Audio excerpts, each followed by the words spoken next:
Hello friends, आज আমি আলোচনা কৰিম যে এডিআৰই গ্ৰেড 4 এবাৰ কি সুধিছিল। ভিডিঅ'টো স্কিপ নকৰিব। স্কিপ কৰিলে আপুনি যদি পাস হ'লেহেঁতেন তেন্তে ফেল হৈ যাব। আগতে কৈ দিলো ভিডিঅ'টো স্কিপ নকৰিব। কি প্ৰশ্ন আহিছিল মই ইয়াৰ আগত এটা ভিডিঅ' দিছিলোঁ। এই ভিডিঅ'ত আপোনালোকে সকলোৱে চাইছে যে কেনেকুৱা প্ৰশ্ন আহিছিল আৰু বাকি কুৱেশ্যন মই আজি এই দ্বিতীয় ভিডিঅ'ত দিব গৈ আছোঁ। সেইকাৰণে ভিডিঅ'টো মন দি চাব আৰু প্ৰথম প্ৰশ্নটো আৰম্ভ কৰোঁ। যেনে প্ৰশ্নটো এনেকুৱা হ'ব পাৰে যে অসমে কাৰ লগত আন্তঃৰাষ্ট্ৰীয় সীমা ভাগ কৰে। যেনেকৈ অসমে আমাৰ বাংলাদেশ আৰু ভূটানৰ লগত আন্তঃৰাষ্ট্ৰীয় সীমা ভাগ কৰে। এই দুটা মোষ্ট ইম্পৰ্টেণ্ট হয়, বাৰ সুধি থাকে যে অসমৰ বৰ্ডাৰটো কাৰ লগত আন্তঃৰাষ্ট্ৰীয় সীমা ভাগ কৰে বুলি সুধি থাকে। এইটো মনত ৰাখিব, এইটো ইম্পৰ্টেণ্ট কুৱেশ্যন হয়।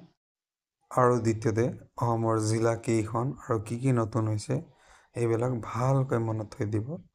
আৰু কোনটো জিলা কোন দিশত, মানে উত্তৰ, পশ্চিম, পূব, দক্ষিণ, এইবিলাক কোন দিশত কোনটো ডিষ্ট্ৰিক্ট আছে এইটো আপুনি ভালকৈ মনত থৈ দিব।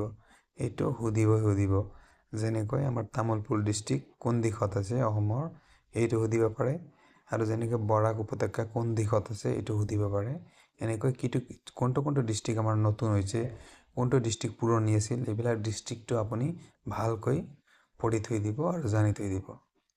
তৃতীয়তে আমি চাব লাগিব যে অসমৰ প্ৰধান ভাষা হ'ল অসমীয়া। এই ভাষা সংবিধানৰ কিমান অনুচ্ছেদ অনুসৰি স্বীকৃতিপ্ৰাপ্ত। তেন্তে আমি ক'ব লাগিব যে এই ভাষা অসমৰ সংবিধানৰ ৮ম অনুচ্ছেদ অনুসৰি স্বীকৃতিপ্ৰাপ্ত ভাষা হয় বুলি ক'ব লাগিব। চতুৰ্থ প্ৰশ্নটো হ'ল যেনেকৈ আমাৰ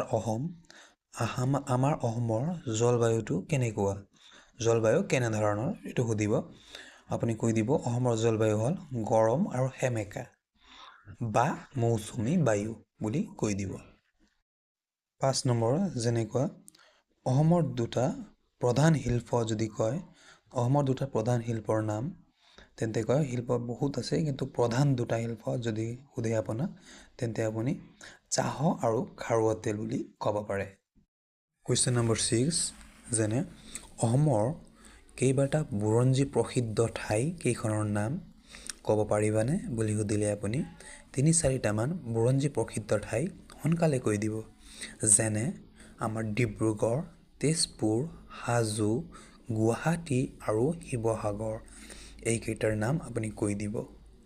প্ৰশ্ন নম্বৰ 7 যেনে অসমৰ প্ৰধান তীৰ্থস্থানবোৰৰ নাম কোৱা বুলি কৈ দিলে আপুনি সোনকালে উঠি তীৰ্থস্থানবোৰৰ নাম কৈ দিব।